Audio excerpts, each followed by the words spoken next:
It's that time of year again, and I want to wish everyone out there a happy holidays. I hope you have a really great time this season.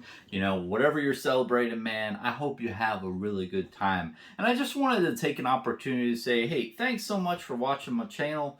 I really appreciate the views and comments and support, and the people who are supporting me on Patreon, and just anyone out there who watches my videos. Thank you very much, man. It's much appreciated.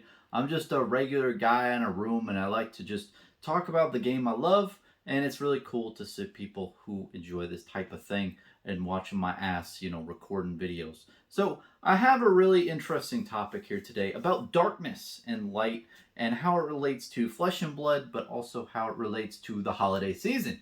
Because I don't think a lot of people know the depth to holidays. There's a lot of depth, man. So I just wanted to go into that. I thought that would be, an applicable story. So I actually made a video about this last year, and it kind of, I think it just went whoo, like right over a lot of people's heads, and I don't know if I really articulated it the best. So I'll do it the best I can now. So if you haven't noticed, on the back of a flesh and blood card, there is text on the top and the bottom.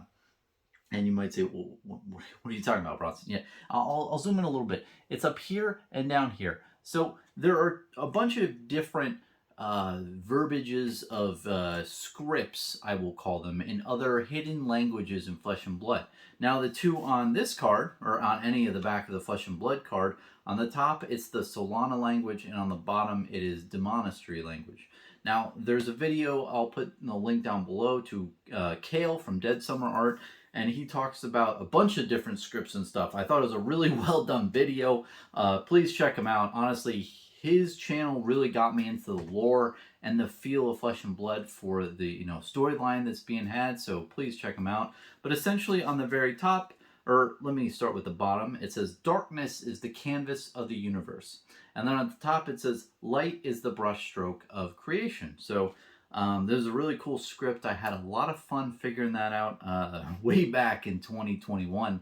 But essentially, that is what's on the back of this card, right? Now, let's pan over to the holiday season. Now, a lot of people might not know this, but there's a lot of holidays that revolve around this whole concept of dark and light beating out darkness. And usually there's three types of ways that the holidays have formed, right? So it's usually before the darkness is at its peak, like before the darkness is rearing in. And then you have the height of the darkness, right? Where, this is where Christmas falls into, where the dark is the most, dark out there, right? In the world. And then at the end, the third is really when the dark has subsided and light has prevailed. There's different holidays, I believe, like Holi for the Hindu holiday, I believe I pronounced that right.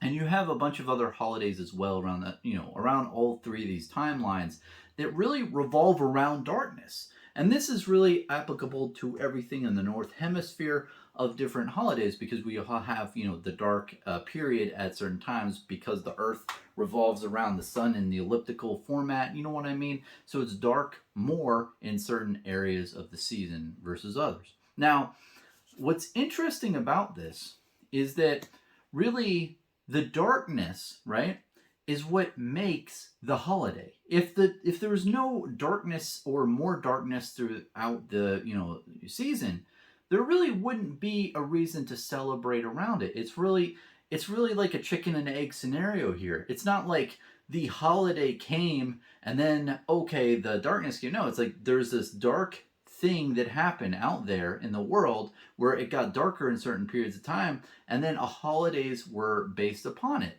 before, during, and after.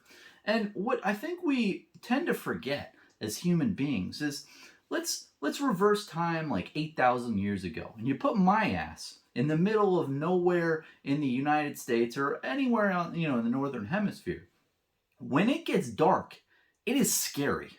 I don't know if you know this, but if you've ever been out night, like in the middle of nowhere, which I was recently on in a trip. I was in the middle of nowhere and it's dark. It is scary. You don't know if there's wolves out there with night vision eyes that can like hunt you down and eat you. You don't know if like you're stumbling around. You don't know where to go if the moon's not out. It's a really scary time, and I can't imagine what our ancestors way back in the day felt about the darkness and like how it's like really like scary, and that's something we really just take for granted now. It's like, oh, no worries. We'll just go inside a well lit room and a household, right? Or a hotel or whatever. So we in the year 2022 have beat darkness because we have all these nice luxuries of the modern era. However, way back in the day, darkness could easily kill you. Like, you could die in the darkness very easily. I mean, you could go to bed with 12 people around you and you could wake up with only 7 people around you. That was probably a regular occurrence where darkness meant bad. Bad things happened in the darkness. So, because of those moments and because it got darker more and it was more dark for a longer period of time, holidays were enacted. And it kind of reminds me of Flesh and Blood and the whole script that we have here from James White. It's extremely cryptic and it sounds like a goth kid wrote it, but it has depth, I think. I think that there's, purpose of the script to where if you think about the holiday season, what are we doing?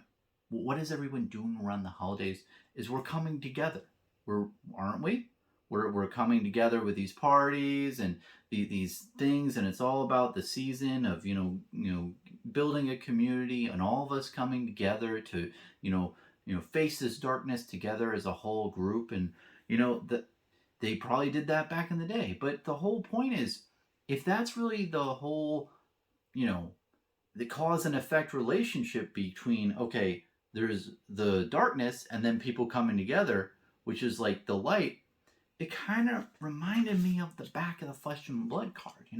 It's like darkness is really what brought us together, and it made me think of a bunch of different things. And I don't know if I fully grasp what's behind that saying and what's behind that script and what's really the heart of it. What really is the depth to it.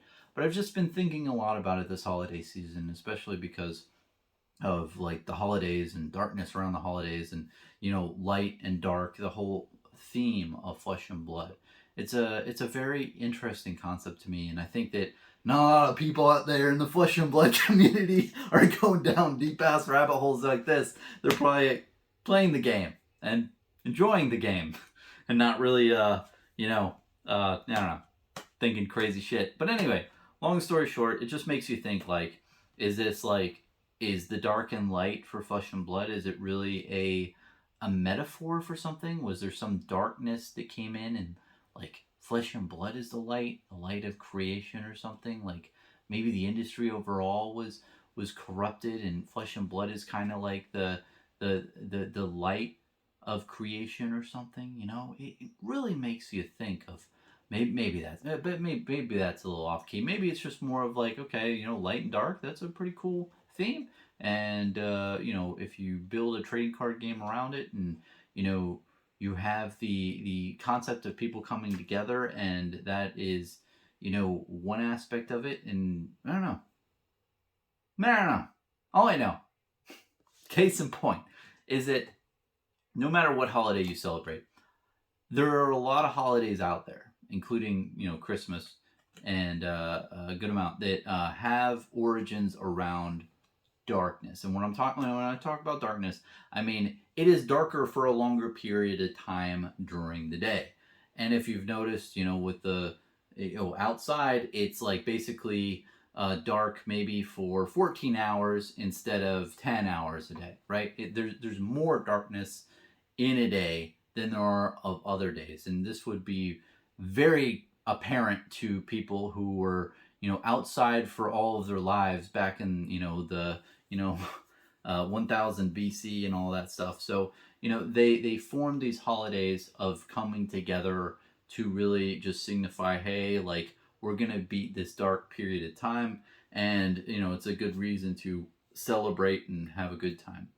So it's interesting to also note that, Flesh and Blood is a game that's really designed, and it has a theme around light and darkness. I mean, you have Solana at the top, Demonostry at the very bottom, and these are two really big opposing, like, I don't want to say opposing guilds, but they're like, it seems like they are, opposites, especially on the trading card back, versus the other different places, regions in Wraith. But they're just like two opposing like things, and you really saw this in the product Monarch. Especially with the art where you have this angel and this devil are like clashing on the card art.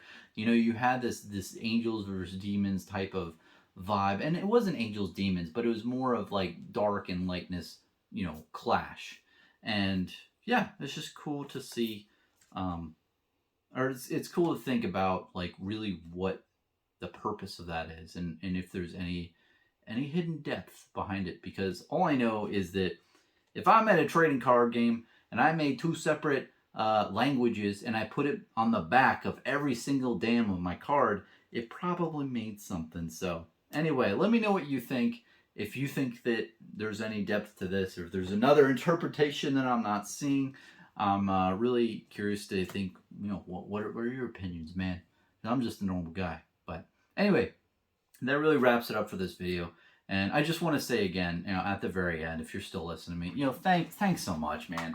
I literally make these videos when it's like 1 to 2 a.m., like really late at night most of the times, and I'm just cranking them out because I really love the Flesh and Blood community. I love the game. I've invested so much time, energy, and money, a lot of money in these cards because I believe in the game. I love it. It's a really big part of my life because I think it has a lot of potential, and it's really the best card game I've ever seen in my life. And I also want to thank, I'd be amiss if I didn't, Legend Story Studios. Thanks guys. I really appreciate your support over the years. It's really meant a lot to me, and it's really meant a lot that you do the content creator promo things and send me stuff during the year. It means a lot. So thank you very much. I'm very humbled for anything you guys send. And I really thank Legend Story Studios for making a really damn good game. Like, thanks, guys.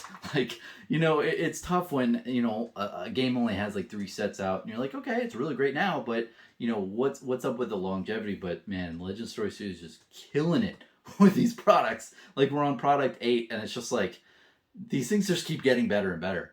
So it's just really great to see, and it's really, I'm honestly shocked to see the amount of quality. I will say quality is a really good word. Quality that's in these products, especially the last couple. It seems like it's just like it reminds me of the Romans in a way. It's like you just constantly figure out new things and see what works, see what doesn't, and constantly improving. It's very really great to see.